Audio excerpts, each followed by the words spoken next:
E aí, pessoal, tudo bem? Com um pouquinho de demora, estamos aqui para resolver a prova da Escola Naval 2017-2018.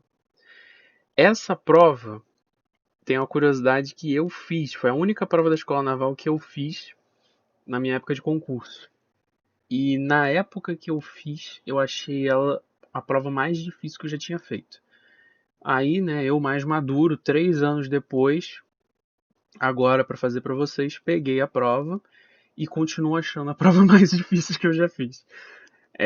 Realmente, cara, muito surreal. Assim, eu lembro que quando eu fiz, eu acho que eu acertei 19 de 20 em física e em matemática eu acertei 10 chutando. Chutei várias e dei sorte. E enfim, tem várias outras estatísticas que eu me lembro de tão marcante que foi essa prova, mas eu sei que vocês não querem saber disso. Então,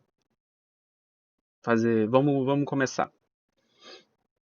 Então a questão um fala o seguinte: você já vê que é aquele tipo clássico de questão de várias em uma, né? Então vamos analisar uma coisa de cada vez. Mas basicamente ele quer analisar se as afirmações são verdadeiras ou falsas, tá? A primeira afirmação: existe pelo menos um A pertencente aos reais e diferente de zero para que as curvas tal e tal não se interceptem ortogonalmente. Essa curva aqui, a segunda, x ao quadrado mais 2y ao quadrado igual a 1, ela está definida. Essa daqui que pode mudar. Beleza. Mas vamos fazer o seguinte, vamos analisar a interseção. Como é que a gente vai analisar essa interseção? A gente vai pegar as retas tangentes a essas curvas e vai analisar a interseção entre essas retas. Porque quando essas retas tangentes estiverem se cruzando, significa que elas vão estar se interceptando ali. É basicamente isso. Tipo, um ponto. Na verdade, a gente vai pegar essas retas para a gente conseguir analisar se na interseção formam um ângulo de 90 graus. Basicamente é isso. Tá, então é o seguinte. Quando a gente pega, se a gente derivar essas expressões, a gente obtém para a primeira 2ax e para a segunda, né, x ao quadrado derivando fica 2x, 2y ao quadrado derivando fica 4y vezes y'. Aí eu chamei de y'1 e y'2, só para diferenciar. E aí eu obtenho que y'2 é menos x sobre 2y. Para ver se está tudo bem, se está tudo tranquilo até aqui. Essa conta aqui, esse sinal aqui, daqui para cá está tudo bem, mas é só fazer as contas aqui normal, tá? E aí, se eu estou pensando em retas ortogonais, eu sei primeiro que esses y' aqui são os meus m, são os meus coeficientes angulares das retas, certo? Então, se as retas forem ortogonais, que a princípio eu queria que não fossem, mas se elas forem, o produto dos m's tem que dar menos 1, né? Então vamos analisar como é que fica o produto dos m's. O produto dos m's, que são os y', é menos 2ax ao quadrado sobre 2y. Só multipliquei essa verde por essa verde. Cheguei nessa expressão. Só que repara o seguinte, y é ax ao quadrado, né? Tipo, para qualquer. Esse ponto de interseção é um ponto que eu estou pensando na interseção das duas curvas. E se então ele é parte da interseção das duas curvas, ele pertence à primeira curva. Se ele pertence à primeira curva, eu posso substituir ax ao quadrado por y. Então, aqui eu só cortei o 2, mas o ax ao quadrado vale y. Então, isso aqui vale menos 1. Ou seja, o produto dos coeficientes angulares das retas para o ponto de encontro é sempre menos 1. Então elas sempre se cruzam de forma ortogonal, independente de quem seja o seu A. Beleza? Então essa primeira afirmativa é falsa, porque ele fala que existe pelo menos um A que isso não aconteça. E não, para qualquer A isso aqui acontece. Tá? Beleza. Claro, mas você poderia falar assim, Casanova, mas e sei lá, se o A for zero? Bom, mas se o A for zero, então não tem curva, é a reta y igual a zero. Ele fala que o A é diferente de zero. Aí a segunda, eu já digo logo que é verdadeira. Aí você fala assim, pô, Casanova, mas você não tem nada para comentar? Não, claro que eu tenho. Só que eu vou tentar fazer mais verbalmente. Porque pelo menos é assim que eu entendia mais lógica. Eu nunca fui bom com os símbolos. Mas é o seguinte, ele fala assim, a negação da proposição tal é tal. O que a primeira proposição diz? Ela diz que esse sinal aqui é um implica, né? Então, o existir um x pertencente a A, tal que essa, essa, essa coisa P de x é válida, implica que para todo x pertencente a A, não vale essa outra coisa, essa outra propriedade, vamos chamar assim, Q de x. Então, existir P de x implica que não existe Q de x, não é isso? Existir P implica que não existir x que satisfaz P implica que não existe x que satisfaz Q. Para todo x pertencente ao A, o Q não é válido, beleza? Então é isso que a proposição inicial está dizendo. Se existe x que satisfaz P, não existe x que satisfaz Q. Qual que é o contrário disso? O contrário disso é uma conjunção de P e Q. Ou seja, se existir um x que satisfaz P e existir um x que satisfaz Q ao mesmo tempo. Isso contraria a inicial, porque a inicial fala, existindo um x que satisfaz P, não existe um que satisfaça Q. Aí no seguinte eu estou falando, ó, existe x que satisfaz P e existe x que satisfaz Q. Isso é o contrário da inicial, percebe? Porque a primeira invocava um argumento de disjunção. As duas coisas não podem acontecer ao mesmo tempo. E a segunda, eu estou dizendo, as duas coisas acontecem ao mesmo tempo. Por isso que uma é o contrário da outra. Tá? Claro, se você for analisar realmente pela teoria da lógica, pelos símbolos e tal, você consegue chegar. Mas eu não gosto disso. Sempre que eu posso, eu fujo. Tá? Só contando. Ah, claro. Frito o peixe, ora o gato. Você já viu que a primeira deu falsa, a segunda deu verdadeira. Então você já eliminou a letra B, já eliminou a letra C e já eliminou a letra D. Você está então entre A e E. E se você olhar bem, a A e a E terminam em falso. Então você já sabe que a última é falsa. Ah, Casanova, você não vai analisar? Vou, claro que vou analisar. Só estou dizendo que se fosse na prova, você analisou a primeira, que não doeu tanto, sim, mais ou menos. A segunda, que pode ter doído um pouquinho, se você não lembra de lógica, mas por isso que eu tentei fazer uma coisa mais intuitiva. E aí você precisa analisar a terceira para poder matar. A terceira é uma integral que, assim, é literalmente você resolver a integral. Ele pergunta quanto que é m ao quadrado, dado que essa integral é igual a m, mas no resumo é você resolver a integral e como resolver. Né? Isso é o que é o grande porém. Então, para 3, a gente vai usar o seguinte. A gente sabe que seno do arco dobro é 2 vezes o seno do arco vezes o cosseno do mesmo arco. Como a gente está trabalhando com seno de x, eu posso pegar 2 vezes seno de x sobre 2 vezes cosseno de x sobre 2. Tá? E aí, é um pouco carteado, tá? Eu confesso. Mas foi o jeito que eu achei para a gente conseguir fazer. Eu escrevi o seno de x sobre 2. Na verdade, eu multipliquei e dividi por cosseno. Porque aí o seno sobre o cosseno deu tangente. E o cosseno vezes cosseno deu cosseno ao quadrado. Tá, e para que serve isso? Porque aí aparece 1 mais seno de x. Repara, cosseno ao quadrado, se você multiplica por cosseno ao quadrado, é a mesma coisa que você dividir por secante ao quadrado.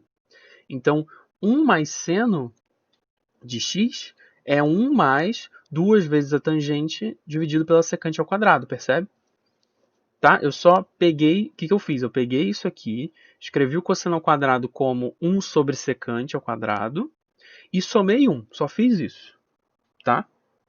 E por que isso é interessante? Porque você sabe que a derivada de tangente é secante ao quadrado. Então o meu objetivo era fazer essas duas coisas aparecerem juntas.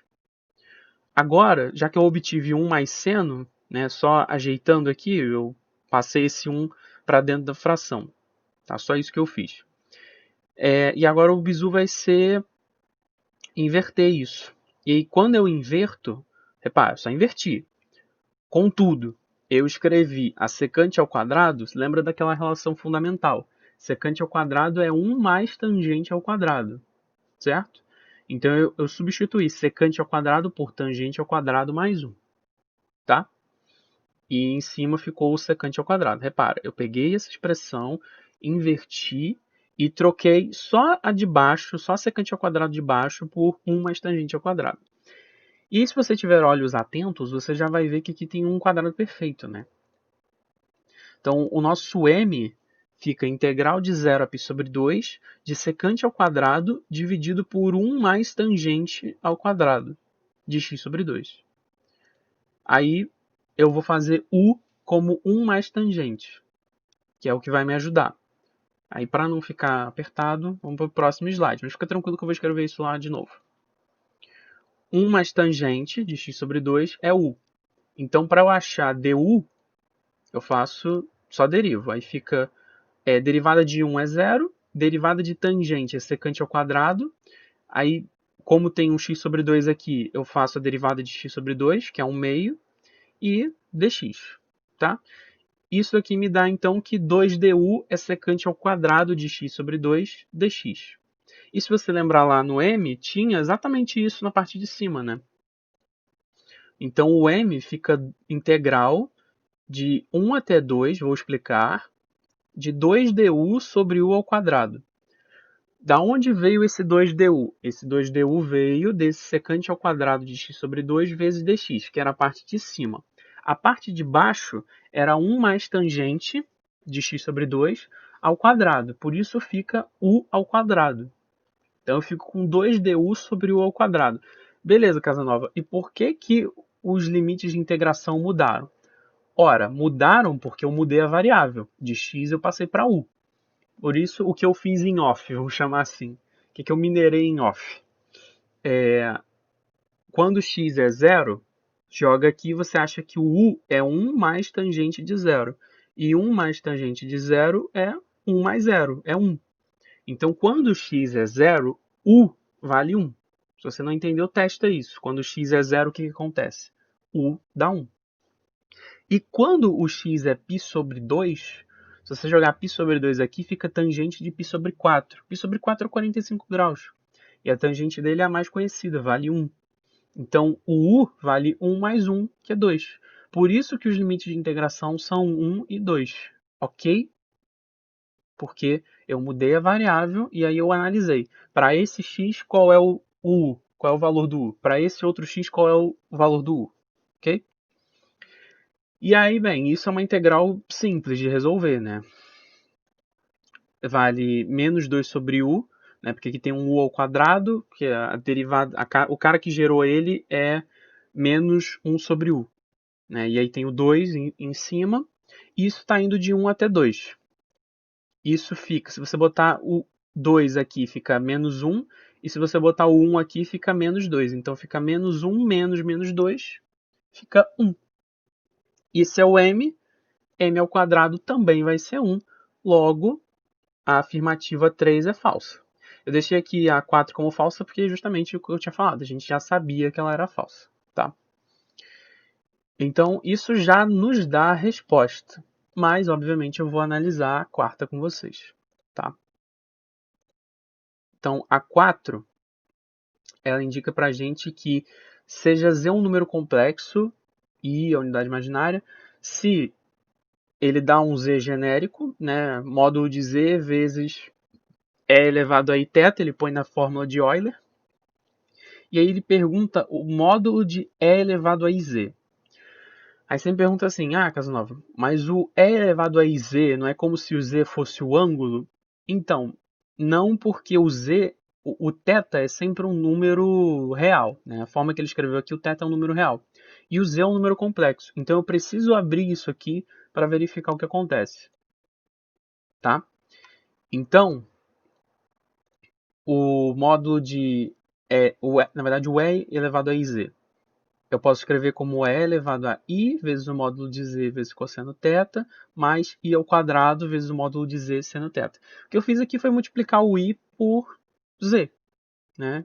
Que o z é módulo de z cis de θ. Né? O que ele me deu foi exatamente isso, o módulo de Z cis de θ. Ele escreveu na fórmula de Euler, mas é isso, certo?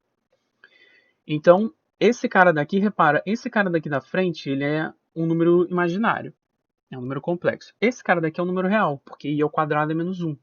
Então, esse cara, ele pode ser escrito como e elevado a menos módulo de z vezes seno, vezes e elevado a i módulo de z cosseno. Ok? Por que isso? Por que eu separei? Porque se eu fizer a prova real, né, multiplicação de potências de mesma base, mantém a base e soma os expoentes. Daria exatamente esse cara aqui. E o que acontece? Esse cara é um número real. Esse cara é um e elevado a um número imaginário.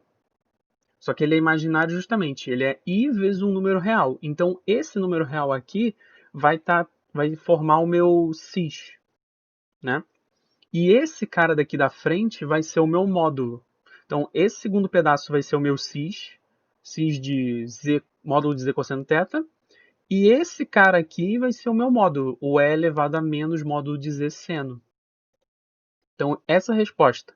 Por que está errado, então? Porque ele põe e não põe o menos. Basicamente é isso. Ele não põe o menos no expoente. Eu botei, por isso que está certo. Por isso que isso estaria certo. Então, resposta, letra A, F, V, F, F. Só a segunda que é verdadeira, o resto todo é falso. Eu particularmente acho que se eu fosse fazer na prova, não lembro como eu fiz, tá? Mas na hora da prova eu provavelmente teria feito a 4 primeiro e depois tentado fazer as outras. Eu não gosto muito de lógica, mas eu acho que eu ia acabar fazendo a segunda também. Tá? Eu espero que vocês tenham entendido, tirado alguma coisa. Você vê, 17 minutos de vídeo para a primeira questão, e essa foi só a primeira. Pois é, mas é isso. Realmente essa prova é bem chatinha. Tá? Fiquem comigo e vamos para a próxima.